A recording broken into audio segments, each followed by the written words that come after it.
সকল প্রশংসা একমাত্র আল্লাহ তাআলা, শুরু করতেছি তার নামে। আমি আছি একটা খনিতে। খনি আপনারা বলতে পারেন খনিটা কিসের? খনিটা হচ্ছে ময়লার খনি।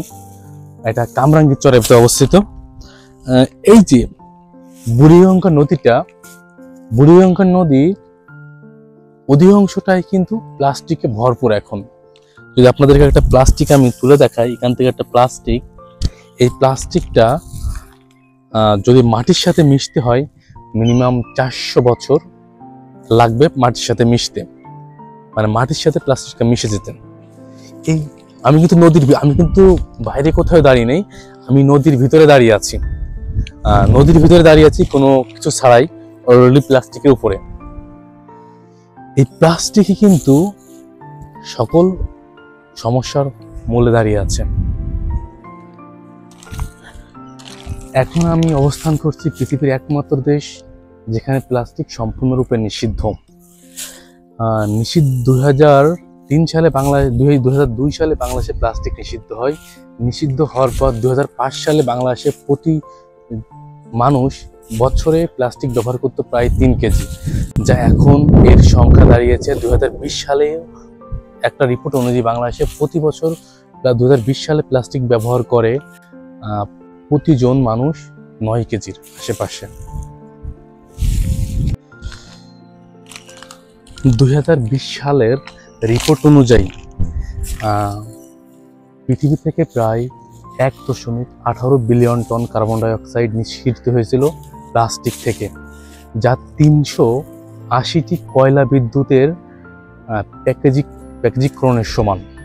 এনপিই এর পরিসংখ্যান অনুযায়ী বাংলাদেশে বঙ্গোপসাগরে প্রতি বছর প্রায় 8 মিলিয়ন টন বর্জ্য পড়ে থাকে, যা নদীমাতৃক দেশের জন্য চরম আকারে হুমকি। আমাদের তথ্য মন্ত্রণালয়ের তথ্য অনুযায়ী বাংলাদেশে প্রতি বছর 8,21,250 টন প্লাস্টিক বর্জ্য তৈরি হয়, যা পরিবেশের জন্য সম্পূর্ণ হুমকি। এইটা আপনি যদি একটা বিশ্লেষণ করেন, এইখানে নদী, আমি সম্পূর্ণ নদীর ভিতরে দাঁড়িয়ে আছি। নদীর ভিতরে নদীটা কিন্তু সম্পূর্ণ প্লাস্টিক দ্বারা ভর্তি। এটা আপনার ভাবার মতো কোনো পরিবেশ নাই যে আপনি নদীর ভিতরে দাঁড়িয়ে আছেন। যদি এই প্লাস্টিক গুলা যদি আমি বলি, এটা একটা বস্তা, এটা কিন্তু রিসাইকেল করা যেতে পারতো, এটা নিয়ে আবার রিসাইকেল করা যেতে পারতো, কিন্তু এটা কোনো রিসাইকেল হয়নি। অধিকাংশ প্রোডাক্ট গুলাই রিসাইকেল না। পৃথিবীতে প্রায় প্রতি বছর 381 কোটি টন প্লাস্টিক বর্জ্য তৈরি হয়।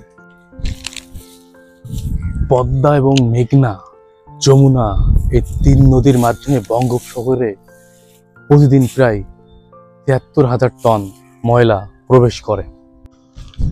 19 সালে একটা প্রতিবেদনে বলা হয় ঢাকা শহরে প্রতিদিন প্রায় 3,000 টন প্লাস্টিক তৈরি হয়। 3,000 টন প্লাস্টিকের প্রতিদিন প্রায় 14 লক্ষ পলিব্যাগ ঢাকা শহরের লোক ব্যবহার করে। 2019 সালে একটা প্রতিবেদনে বলা হয় বাংলাদেশে প্রতিদিন 3,000 টন প্লাস্টিক বর্জ্য তৈরি হয়, যার প্রতিদিন 40 লাখ লোক, অর্থাৎ 40 লাখ পিস পলিথিন ব্যবহার করা হয়। এটা খুব দুঃখজনক। 2 কোটি একটা শহরে প্রতিদিন 40 লাখ পিস পলিথিন ব্যবহার হয়।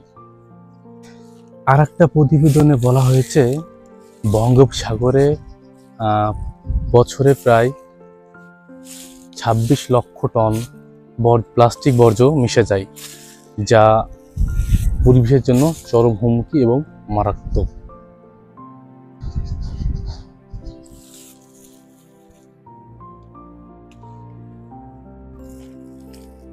আমাদেরকে নিয়ে প্রচার করুন, আসুন আমরা সচেতন হই এবং প্লাস্টিক ব্যবহার যথাসম্ভব কমিয়ে দিই।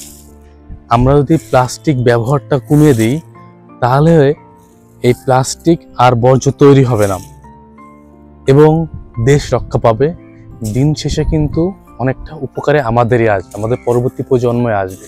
প্লাস্টিকগুলা সাধারণত প্লাস্টিক প্রকারভেদে বিভিন্ন সময় লাগে মাটির সাথে মিশে যেতে। 150 বছর থেকে শুরু করে 1000 বছর পর্যন্ত লাগে প্লাস্টিক মাটির সাথে মিশে যেতে। বর্তমান সময়ের অন্তর্বর্তীকালীন সরকার প্লাস্টিক কিন্তু সুপার শপগুলোতে নিষিদ্ধ করে দিয়েছে। দেশ গঠনে আমরা অংশগ্রহণ করি এবং প্লাস্টিক মুক্ত দেশ গঠন করি। এই নদীতেই আবার মাছ চাষ হবে, মাছে ভাতে বাঙালি আমরা সেটা প্রমাণ করতে পারবো। বাংলাদেশ সরকারও যদি একটু পদক্ষেপ গ্রহণ করে, আমি যেখানে দাঁড়িয়ে আছি নদীর এই পার ওই পার দুই পারেই কিন্তু প্লাস্টিকের বর্জ্য ভরপুর। নদীটা কিন্তু সম্পূর্ণ বলতে পারি আমরা ময়লার দখলে, আবরি প্লাস্টিকের দখলে। এখানে যান চলাচল করতে পারে না। অন্তর্বর্তীকালীন সরকার এই বিষয়ে নদী রক্ষায় এই প্লাস্টিক ব্যবহারটা নিষিদ্ধ করার চেষ্টা করবে এবং দেশের সম্পদ রক্ষা হবে, দেশ রক্ষা হবে। আল্লাহ হাফেজ।